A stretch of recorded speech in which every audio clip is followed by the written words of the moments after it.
नमस्कार दोस्तों, वेलकम अपने YouTube channel the study hub में। जैसे कि आप सभी जानते हो कि रीट का जो रिजल्ट है वो आ चुका है। आज की वीडियो में हम बात करने वाले हैं कि L1 और L2 में जो विद्यार्थी का 2 गुना की लिस्ट में जिन जिन विद्यार्थियों का हुआ है उनका डीवी होगा। डीवी के लिए चेकलिस्ट के बारे में बात करने वाले हैं। डीवी के लिए क्या क्या डॉक्यूमेंट चाहिए और किस किस फॉर्मेट में चाहिए, उन सब की बात करने वाले हैं। स्कूटनी जो फॉर्म होता है 2 गुना की लिस्ट वाले जो बच्चे भरते हैं, तो वो फॉर्म कैसे भरना हमको उसके बारे में बात करेंगे। जो करेक्टर सर्टिफिकेट होता है वो कितने बनवाने हैं, 2 3 कितने हैं, उन सबकी हम बात करने वाले हैं। स्कूल का या कॉलेज का करेक्टर सर्टिफिकेट चाहिए, किसका चाहिए, वो सारी बात हम इस वीडियो में करने वाले हैं। तो अंत तक बने रहें। अगर आप तो अपने चैनल को सब्सक्राइब कर लें। तो शुरू करते हैं। सबसे पहले जैसे कि आप सभी जानते हो, सबसे पहले बात करते हैं हमको क्या क्या डॉक्यूमेंट्स चाहिए। डॉक्यूमेंट सबसे पहले देखते हैं करेक्टर सर्टिफिकेट। करेक्टर सर्टिफिकेट हमको 3 चाहिए, ठीक है, जिसमें 2 तो होंगे हमारे जो फर्स्ट ग्रेड के जो लेक्चर होते हैं उनके चाहिए 2। उनके तो 2 बनवाने हैं, ये फॉर्मेट आपको निकलवा लेना है। और इसके 2 तो फर्स्ट ग्रेड के लेक्चरार से बनवाना है। और जो एक हो बचेगा अपना, एक जो होगा वो हमको हमारी जो लास्ट एजुकेशन, हमने लास्ट एजुकेशन कहाँ से प्राप्त की है। जिस किसी ने 12th क्वालिफिकेशन लगा रखा है तो वो 12th जिस स्कूल से किया है वहां से बनवाना है। जिसने कॉलेज का लगा रखा है तो कॉलेज से करेक्टर सर्टिफिकेट बनता है, वो बनवाना है। ऐसे कुल मिला के हमको ये 3 सर्टिफिकेट चाहिए। आगे बात करते हैं।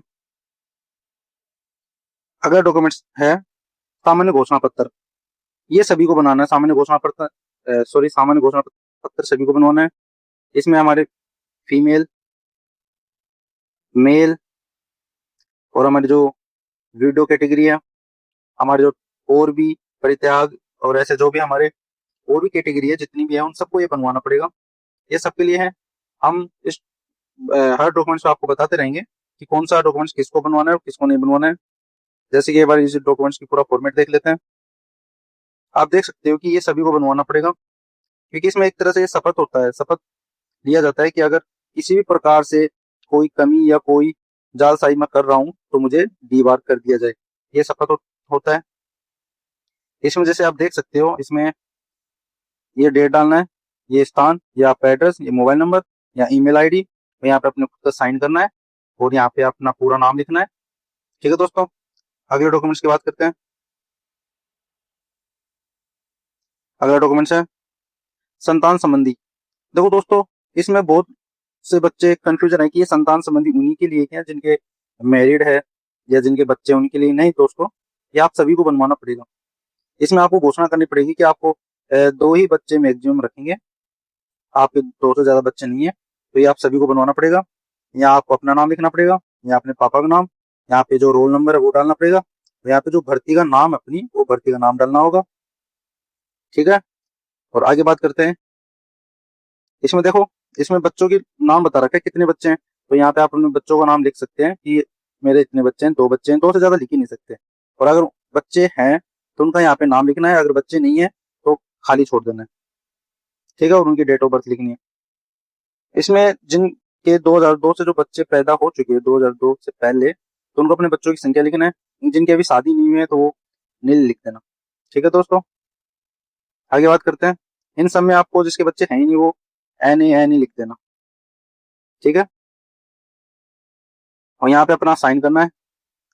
यहाँ पे आपको किसी फर्स्ट ग्रेड के लेक्चरर के साइन करवाने हैं। ठीक है दोस्तों, फर्स्ट ग्रेड का जो लेक्चरर होता है उसी के साइन और उसकी मोहर लगवानी होगी। आगे डॉक्यूमेंट्स की बात करते हैं।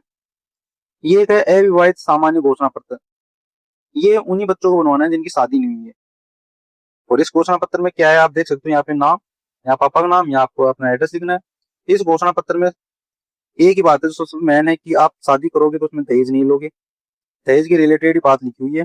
और अगर आप दहेज के खिलाफ आपके ऊपर कोई शिकायत की जाती है तो ये नौकरी आपको छोड़नी पड़ेगी। ठीक है दोस्तों, इसमें आप अपना साइन करना और यहाँ डेट, सॉरी स्थान और डेट लिखना है। यहाँ पे आपको 2 गवाह या अपने जो 2 दोस्त है उनका नाम और साइन करवा लेना, उनका एड्रेस लिखवा लेना। आगे बात करते हैं। विवाहित अभ्यर्थी के लिए आप देख सकते हो ऊपर लिखा हुआ है इसमें, ये सिर्फ मैरिड लोगों के लिए, तो ये मैरिड लोग बनाएंगे। इसमें वो सेम डिटेल भरनी है। इसमें देखो, इसमें अपने ससुर है उनका भरवाना है, अभ्यर्थी के पिता से भरवाना है, अभ्यर्थी की पत्नी से भरवाना है। ठीक है, आगे बात करते हैं विधवा। अब देख सकते हो ये सिर्फ विधवा जो अपनी माता बहनें जो भी विधवा है उनके रिलेटेड है, सिर्फ वो ही ये भरेंगे। आगे बात करते हैं परित्याग, जिनका डाइवोर्स हो चुका है उनके लिए है ये। सेम ही भरना है दोस्तों, इसमें पता नहीं और कुछ नहीं है, ये सेम ही है, नीचे वो ही दो आपको गवाह के साइन करवाने हैं। आगे बात करते हैं अभ्यर्थी जिनका विवाह 2006 से पूर्व हुआ है। देखो इसमें साफ लिखा है जिनकी शादी 2006 से पहले हुई है, सिर्फ ये उनको ही भरना है, बाकी किसी को नहीं भरना है। बाकी इसमें डिटेल साइन भरनी है। ठीक है, आगे बात करते हैं सामान्य कागज पे हमको ये सभी को बनवाना है, जिनका भी 2 गुना की जो लिस्ट में हुआ है उन सबको ये डॉक्यूमेंट्स बनवाना होगा। इसमें आपको ये बताना है कि आप तंबाकू या गुटखा का सेवन नहीं करते हैं। अगला है संविधान संबंधी, ये भी आप सभी को बनवाना पड़ेगा। इसमें अपना नाम, पिता का नाम, रोल नंबर और भर्ती का नाम डालना होगा। ठीक है दोस्तों, इसमें आप संविधान की शपथ लेते हो कि आप कोई भी गलत काम नहीं करेंगे, अपने इस पद का गलत यूज नहीं करेंगे। आगे बात करते हैं नमूना हस्ताक्षर। देखो दोस्तों ये सिर्फ आपको अपने हैंड राइटिंग में ही भरना है। बहुत से अपने ऐसे दोस्त हैं मेरे जैसे जिनकी राइटिंग अच्छी नहीं है, वो किसी और से भरवा लेते हैं, लेकिन ऐसा नहीं करना। आपको अपनी खुद की हैंड राइटिंग में यहाँ नहीं भरना, कभी आप यहाँ भर लो, यहाँ नहीं भरना। आपको ये जो मैं है ये यहाँ से शुरू करना है। मैं अपना नाम, फिर अपना नाम लिखना है, फिर पुत्र श्री, फिर अपने पिता का नाम लिखना है। अगर यहाँ से ये जो पूरा पैराग्राफ है कि आपको यहाँ उतारना है। ठीक है, और यहाँ पे अपना साइन करना है। साइन आपको ये नहीं करना है कि हिंदी है तो हिंदी में करूंगा, इंग्लिश है तो इंग्लिश में। साइन साइन होता है, वो आपका हिंदी में या इंग्लिश में वो एक बार एक जैसा ही होता है। इसी प्रकार इंग्लिश का फॉर्मेट भी है, ये भी आपको इधर से यही पढ़ना पड़ेगा। आई, अपना नाम और जो अपनी डिटेल है वो सारी ऐसे भरते हुए लास्ट में अपना यहाँ साइन करना है। अगले डॉक्यूमेंट्स की बात करें, अगला डॉक्यूमेंट्स है सामान्य कागज पत्र। ये विकल्प पत्र है, ये सबसे ये क्या बोलते हैं, ये होता है तो अनुसूचित क्षेत्र के लिए। ये सबसे पहले तो उनको ही ये बताना होता है कि उनका टीएसपी और नॉन टीएसपी दोनों में सिलेक्शन हुआ है, तो वो नौकरी यानी जो सीट है वो किसके लेना चाहते हैं, नॉन टीएसपी या टीएसपी। लेकिन मैंने खुद ने डीवी करवाया है तो मैं बता सकता हूँ कि वहां पे ये सभी से भरवाया जा रहा है। तो आप सभी दोस्तों ये भी बना के लेके चले जाना। इसमें आप लिख देना कि आपका सिलेक्शन नॉन टीएसपी से हुआ है, तो आप नॉन टीएसपी में ही सिलेक्शन लेना चाहोगे। ये अपना नाम, पता और मोबाइल नंबर लिख देना दोस्तों। आगे बात करते हैं विधवा या परित्यागी अभ्यर्थी द्वारा पुनर्विवाह न किए जाने के संबंध में। ये अपना नहीं है, ये विधवा और परित्याग जो अभ्यर्थी है उनको भरना है। अब आगे बात करते हैं तो सबसे इंपॉर्टेंट रहने वाला, ये ध्यान से देखना दोस्तों, वीडियो स्किप मत करना। ये हमारा स्कूटनी फॉर्म है। सबसे पहले बात करते हैं, ये हमारा स्कूटनी फॉर्म है। तो इसमें आपको क्या क्या भरना है, यहाँ पे आपको आवेदन पत्र के साथ 100 रुपए का जो पोस्टल कोड है वो लगाना है। लेकिन ये लगाना नहीं है आपको, ये ऑनलाइन भरोगे ना, ऑनलाइन जब आप ये ऑनलाइन फॉर्म भरोगे तो ये ऑटोमेटिक यहाँ आपका जो 100 रुपए की रसीद कटती है वो ही मान्य है। ये सिर्फ एक ऑफलाइन फॉर्मेट है, जो कोई ऑफलाइन भरना चाहता है ऑफलाइन ही भर सकते हैं। जो ऑनलाइन स्कूटनी फॉर्म भरने में टाइम जिनका निकल गई है उनके लिए है, लेकिन हमको सिर्फ ऑनलाइन भरना है। तो उनमें ये सेम ही डिटेल है जो भरनी होगी आपको, तो उसके बारे में हम बात कर लेते हैं। यहाँ पे आपको सबसे पहले रोल नंबर भरना होगा, यहाँ जो आपका एप्लीकेशन नंबर है वो भरना होगा, यहाँ आपको जो 2 गुना की लिस्ट है उसमें जो आपका मेरिट नंबर है वो लिखना होगा। ये पोस्टल कोड आपको नहीं लिखना ऑनलाइन वालों को, क्योंकि जब 100 रुपए का चालान सबसे लास्ट में कटेगा तो पोस्टल ऑर्डर आपको मिल जाता है। यहाँ विज्ञापन संख्या लिखना है कि 2025 की भर्ती है, L1 L2 जो भी है वो डिटेल लिखनी है। यहाँ पद कोड लिखना है, यहाँ पद का नाम और यहाँ विभाग एजुकेशन डिपार्टमेंट।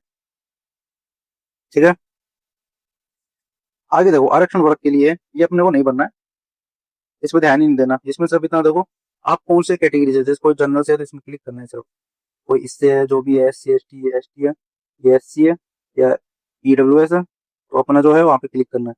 मूल निवास व जन्म स्थान, यहाँ पे अपना निवास स्थान लिखना है, जिला कौन सा है, तहसील कौन सा है, और यहाँ पे अपना जन्म स्थान। लगभग ये सबका सेम ही होता है, आप सेम ही लिख देना। ठीक है ना, अलग अलग जिला में डालना नहीं, बाद में प्रॉब्लम होगा, आप एक ही जिला डाल देना। ठीक है, इसी प्रकार अतिरिक्त श्रेणी, इसमें जो आपकी डिटेल है जो अविवाहित हो इस पर क्लिक कर देना, अपना देख लेना कौन क्या है। ठीक है, ऐसे सारे पॉइंट बताएंगे तो वीडियो ज्यादा बड़ा हो जाएगा। आगे बात करते हैं हम, आगे देखो दोस्तों, एक सेकंड, हाँ अब यहाँ से देखो आवेदन का नाम, आपको अपना नाम हिंदी में लिखना है। ठीक है दोस्तों, लेकिन बहुत ध्यान से लिखना है। यहाँ पे स्क्रूटनी फॉर्म में 1% भी आपकी गलती एक्सेप्ट नहीं होगी। यहाँ इंग्लिश में लिखना है, लेकिन बहुत ध्यान से लिखना है, ठीक है। अपने पिता का नाम ये आप इंग्लिश में लिख सकते हो, अपनी माता का नाम, आवेदन की जन्मतिथि बहुत ध्यान से बच्चों ध्यान से देख लेना। और विज्ञप्ति तिथि की आयु, ये आयु का बहुत लोग कंफ्यूजन है। तो आपने जो अपना एप्लीकेशन फॉर्म आपके पास होगा उसमें देखना, आप उसमें लिखा होगा आप 22 साल 3 महीने ऐसे कुछ लिखा होगा, कितने महीने के हुए, वो यहाँ पे सेंटर उतार देना, सॉरी, हो जाएगा आपका। यहाँ नागरिकता भारतीय क्लिक करना है, यहाँ अपना धर्म लिखना है, आप अविवाहित हो, विवाहित हो, विधवा हो, विधुर हो, क्या हो, इस पे क्लिक कर देना। आगे बात करते हैं। आगे ये देखो, ये है विवाह विवरण।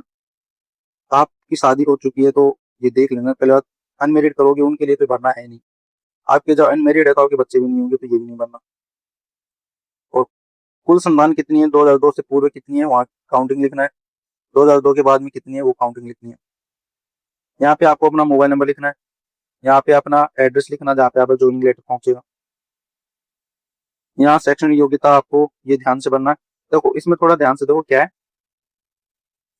ये आपकी 10th की है तो आपको अपने 10th का नाम लिखना है। यहाँ पे कितने अंक प्राप्त हुए, परसेंटेज कितना बना, कौन सी ग्रेड बनी, फर्स्ट सेकंड थर्ड, कौन से ईयर में पास किया। ये ऐच्छिक सब्जेक्ट है, 10th में तो ओल ही होती है। कोर्स की अवधि कितनी है, 1 साल। रोल नंबर लिखना है यहाँ पे अपने स्कूल या कॉलेज का नाम लिखना है, और यहाँ पे अपना रोल नंबर लिखना है। इसी प्रकार 12th की डिटेल भरनी है। यहाँ आपको उतनी ही डिटेल भरनी है जितनी कि आपने एप्लीकेशन फॉर्म में भरी थी। ये मत करना कि एप्लीकेशन फॉर्म में तो आपने 12th तक की डिटेल डाल रखी है, यहाँ पे आपने डिप्लोमा, स्नातक, पीजी, यूजी सब डाल दिए। बिल्कुल नहीं करना, क्यों, टाइम वेस्ट मत करना। तो आप 12th तक है तो 12th तक की डिटेल डालना, और 12th का ही स्कूल का जो करेक्टर सर्टिफिकेट है वो लगाना। आगे बात करते हैं। अगर आपने कोई इंटर्नशिप कर रखी है वो लिख देना, बाकी छोड़ो, एक पेन से लगाना, कोई छेड़ना ही मत इसको। ये कहाँ से की है उसकी डिटेल है, ये भी मत छेड़ना। जितना हमको जरूरत है उतना ही देखना। ये आपने कौन से पद से किया ये छोड़ो, ये काम करनी है, ये भी आपको छोड़ देना है। ये सब आपको छोड़ना है, इनमें आपको कुछ भी नहीं करना है। यहाँ पे अपना साइन करना है, स्थान और एड्रेस लिखना है। और यहाँ पे जो डॉक्यूमेंट्स है, जैसे इसमें तो हम दिखा रहे हैं भरने का कुछ नहीं है, ऑनलाइन में आपको ऐसा नहीं भराएगा। ऑनलाइन में आपके जो 10th का है उसके सामने सामने ही आपको ये पूछेगा जारी क्रमांक कितना है, और डेट क्या है, और संलग्न संख्या कितने है, और यहाँ पे एक ब्राउजर का ऑप्शन होगा जहाँ पे आपको क्या डॉक्यूमेंट्स अपलोड करना पड़ेगा हर चीज का एक एक। जैसे आप डॉक्यूमेंट्स अपलोड करेंगे तो वहाँ पे संलग्न संख्या पूछेगा कि आपने दो पीडीएफ लगाई है, 3 पीडीएफ लगाई है, कितने पेज है, जो पेज है वही संलग्न संख्या है। जैसे हम अंक तालिका है ये 10th की, ये दोनों साइड से अपलोड करना दोस्तों, आगे और पीछे से, तो 2 पेज हो गए, तो 2 पेज लगेंगे। और उस पर जो जारी क्रमांक है वो देख लेना और डेट देख लेना। इसी प्रकार आप अपनी ये सारी डिटेल भर लेना, ठीक है। और ये क्या है, आवेदन पत्र पर इनकी सूचना का संलग्न अभिलेख की प्रति से मिलान किया गया है। ये अपना काम का नहीं, ये अपना जो कार्यालय ऑफिस है जहाँ पे अपना डीवी होगा वो लोग कंप्लीट करेंगे कि हाँ इनका जो डॉक्यूमेंट्स है वो सारे राइट है, तो उनका ये भी अपना काम का नहीं है। ये एक चेकलिस्ट टाइप से है। चेकलिस्ट में आपको ये देखना है कि आप इसमें से कौन कौन से चीज आप पे लागू होती है। जैसे हम एक दो चीजें की बात कर लेते हैं। अभ्यर्थी की अनिवार्यता शैक्षिक योग्यता विज्ञप्ति से निर्धारित योग्यता से सर्वथा अनुरूप है या उसके भिन्न है। जैसे आप सभी जानते हो कि आपने ये जो भर्ती है ये इसमें 12th पास प्लस में BS TC होना चाहिए, ये सब नहीं किया हुआ तभी फॉर्म लगा हुआ, तो आप इसमें लिख देना सर्वोदय अनुरूप। ऐसे अपना ये देख देख के उपस्थित है ऐसे कर लेना, बाद में इधर वो अपना साइन कर देंगे। ये सारी डिटेल वही भरनी है आपको। और ये देखो, अगर आप आयु में छूट ले रहे हो, आयु में छूट चाहते हो, उसकी वजह क्या है यहाँ लिखना कि आप SC/ST के इसलिए छूट ले रहे हो या किस वजह से आप छूट ले रहे हो, वो आपको यहाँ डिटेल भरनी है। अब ये देखो, ये इंपॉर्टेंट है, अटेस्टेशन फॉर्म है, ये बहुत खास है, मतलब बहुत इंपॉर्टेंट है। बहुत से लोग इसमें गलती करते हैं, आपको इसमें गलती नहीं करना है। हम इसके बाद बात कर लेते हैं, एक सेकंड। हाँ, तो हम एक बार इसकी बात करते हैं। देखो इसमें सबसे पहले आपको अपनी जो सबसे न्यू फोटो है वो लगानी है, और ध्यान रखिए इसमें क्या लिखा है विद सिग्नेचर, तो साइन इसके ऊपर नहीं करना, साइन आपको यहाँ से शुरू करना है और एक फोटो पर साइन आना चाहिए। यहाँ पे अपना नाम, अगर किसी का नाम बड़ा है, जैसे मेरा ही मान लेता हूँ, नीरज कुमार तोरा होता है, तो मैं पहले में तो लिखूंगा नीरज, फिर इसी में लिखूंगा कुमार, और यहाँ पे मेरा अपना सरनेम डालूंगा। ध्यान रखना ये सब कैपिटल में लिखना आपको। यहाँ पे अपना रोल नंबर लिखना है, यहाँ पे मेरिट क्रमांक लिखना है कितने हैं, यहाँ पे आपको अपना एड्रेस लिखना है, तो इसमें भी ये सेम एड्रेस लिखना है, अलग मत लिखना। और ये आप कहाँ से शिफ्ट हुए ये कुछ है नहीं, तो इनको खाली छोड़ देना। और इसमें अपने फादर की डिटेल डालनी पड़ेगी, अपने फादर का नाम, फादर का एड्रेस, फादर कहाँ रहते हैं, मतलब ये आपका जो एड्रेस है वो ही आपके फादर का एड्रेस होगा, तो सेम ही डालना है। आपके पापा क्या काम करते हैं वो डालना है। इसी प्रकार अपनी मम्मी का डालना है। नहीं, ये तो सॉरी, ये तो आपको ये बताने का आपके पापा इंडियन है, मदर इंडियन है, हस्बैंड इंडियन है, वाइफ इंडियन, ये सब डिटेल डालनी है। जिनके नहीं है वो छोड़ देना। और ये आपको स्टेट बताना है कि आपके हस्बैंड और वाइफ कौन कौन से स्टेट के हैं। अनमेरिड को तो ये करना ही नहीं है। आपकी डेट ऑफ बर्थ डालनी है एकदम ध्यान से। जब आप ये फॉर्म भरे थे आप कितने साल के थे, जो आप उसमें देख सकते हो अपने एप्लीकेशन फॉर्म में, ठीक है। तो ये देखो एज, जो 10th की एज है उसके अकॉर्डिंग आपको ये एज डालनी है। आपका जो 10th की मार्कशीट है उस पर लिखा हुआ है कि वो 10th की मार्कशीट कब जारी हुई है, ठीक है। उस जारी क्रमांक जैसे 2022 में किसी ने किया है और उसकी डेट ऑफ बर्थ 2007 है, तो आप इसमें से निकाल लेना ये डेट ऑफ बर्थ की कितने साल के थे तब आपने 10th किया था, ठीक है। तो ईयर मंथ डेट डालना आपको। तो यहाँ पे अपना स्कूल कहाँ है वो सारी डिटेल डालनी है। एक सेकंड, ये सारी आप दोस्तों ऐसे सारी डिटेल भर लेना। इसमें आपको देखो क्या है, आपने जैसे सबसे पहले 10th की जो स्कूल है उसके बारे में लिखना है कि आपने 10th कहाँ से किया, ठीक है। उस स्कूल का एड्रेस लिखना। फिर आपने उसमें एंट्री कब ली थी, मतलब कब आपने एडमिशन लिया था, कब उस स्कूल को छोड़े थे, वहाँ फेल हुए थे पास हुए थे, ये डिटेल लिखना है। इसी प्रकार दूसरी डिटेल लिखना जहाँ से आपने एजुकेशन कंप्लीट किया, उसकी भी यही डिटेल डालना है। तो इसी प्रकार आप अपनी सारी डिटेल डाल देना। यहाँ पे आपको 2 गवाहों के साइन करवाने पड़ेंगे, अपने जो दोस्तों के नाम साइन करवा लेना, ठीक है। यहाँ पे अपना डेट और प्लेस, सिग्नेचर, ठीक है। और ये देखो एक पूछते हैं कि अटेस्टेशन फॉर्म में वो किसके साइन चाहिए, तो एक ये देखो यहाँ पे आपको फर्स्ट ग्रेड लेक्चरर उससे करवाना है, गजेटेड ऑफिसर जिसके पास गवर्नमेंट मोहर होती है उनसे करवाना है, जो वो डॉक्टर भी हो सकता है। लगभग फर्स्ट ग्रेड लेक्चरर ही सही रहेगा, सब इन्हीं से करवाते हैं। तो वो ये डिटेल भर देगी कि आपको कितने साल से जानते हैं। एड्रेस वो अपना खुद का एड्रेस लिखेंगे, जिस दिन वो साइन करेंगे वो खुद का लिखेंगे, यहाँ पे वो अपनी मोहर और सिग्नेचर करेंगे। तो ठीक है, ये अपना अटेस्टेशन फॉर्म हो गया। तो एक बार फिर से आप सभी को रीट में सिलेक्शन 2 गुना की लिस्ट में नाम आने के लिए आप सबको कॉन्ग्रेचुलेसन। अपने इस चैनल पर आप नए हो तो अपने चैनल को सब्सक्राइब कर लेना। और इसी प्रकार रीट के रिलेटेड अपने जो 1 गुना की लिस्ट है वो भी हम यूट्यूब पे बता देंगे। आप अपने यूट्यूब चैनल को सब्सक्राइब करके रखना। Thank you. जय हिंद दोस्तों।